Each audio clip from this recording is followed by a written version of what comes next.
Épître de Paul aux Galates, chapitre 3.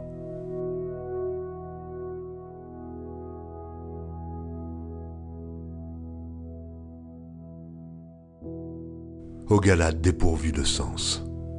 Qui vous a fasciné, vous, aux yeux de qui Jésus-Christ a été peint comme crucifié?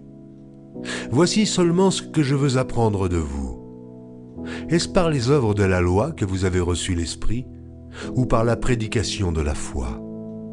Êtes-vous tellement dépourvu de sens? Après avoir commencé par l'Esprit, voulez-vous maintenant finir par la chair? Avez-vous tant souffert en vain?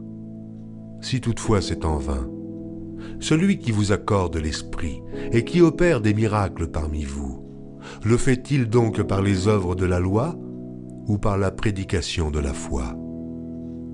Comme Abraham crut à Dieu et que cela lui fut imputé à justice, reconnaissez donc que ce sont ceux qui ont la foi qui sont fils d'Abraham. Aussi l'Écriture, prévoyant que Dieu justifierait les païens par la foi, a d'avance annoncé cette bonne nouvelle à Abraham. Toutes les nations seront bénies en toi, de sorte que ceux qui croient sont bénis avec Abraham le croyant. Car tous ceux qui s'attachent aux œuvres de la loi sont sous la malédiction, car il est écrit « Maudit est quiconque n'observe pas tout ce qui est écrit dans le livre de la loi et ne le met pas en pratique. » Et que nul ne soit justifié devant Dieu par la loi. Cela est évident, puisqu'il est dit « Le juste vivra par la foi ». Or, la loi ne procède pas de la foi, mais elle dit « Celui qui mettra ces choses en pratique vivra par elles ». Christ nous a rachetés de la malédiction de la loi, étant devenu malédiction pour nous, car il est écrit « Maudit est quiconque est pendu au bois ». Afin que la bénédiction d'Abraham eût pour les païens son accomplissement en Jésus-Christ, et que nous reçussions par la foi l'Esprit qui avait été promis. Frères, je parle à la manière des hommes. Une disposition en bonne forme, bien que faite par un homme, n'est annulée par personne, et personne n'y ajoute.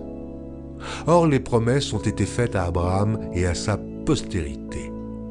Il n'est pas dit « et aux postérités », comme s'il s'agissait de plusieurs, mais en tant qu'il s'agit d'une seule, et à ta postérité, c'est-à-dire à Christ. Voici ce que j'entends. Une disposition que Dieu a confirmée antérieurement ne peut pas être annulée, et ainsi la promesse rendue vaine par la loi survenue 430 ans plus tard. Car si l'héritage venait de la loi, il ne viendrait plus de la promesse. Or, c'est par la promesse que Dieu a faite à Abraham ce don de sa grâce. Pourquoi donc la loi? Elle a été donnée ensuite à cause des transgressions, jusqu'à ce que vînt la postérité, à qui la promesse avait été faite. Elle a été promulguée par des anges au moyen d'un médiateur. Or, le médiateur n'est pas médiateur d'un seul, tandis que Dieu est un seul. La loi est-elle donc contre les promesses de Dieu? Loin de là. S'il eût été donné une loi qui pût procurer la vie, la justice viendrait réellement de la loi. Mais l'Écriture a tout renfermé sous le péché, afin que ce qui avait été promis fût donné par la foi en Jésus-Christ et à ceux qui croient. Avant que la foi vînt, nous étions enfermés sous la garde de la loi en vue de la foi qui devait être révélée. Ainsi, la loi a été comme un pédagogue pour nous conduire à Christ, afin que nous fussions justifiés par la foi. La foi étant venue, nous ne sommes plus sous ce pédagogue, car vous êtes tous fils de Dieu, par la foi en Jésus-Christ. Vous tous qui avez été baptisés en Christ, vous avez revêtu Christ. Il n'y a plus ni juif ni grec. Il n'y a plus ni esclave ni libre.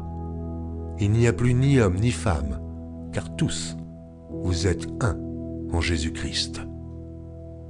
Et si vous êtes à Christ, vous êtes donc la postérité d'Abraham, héritier selon la promesse.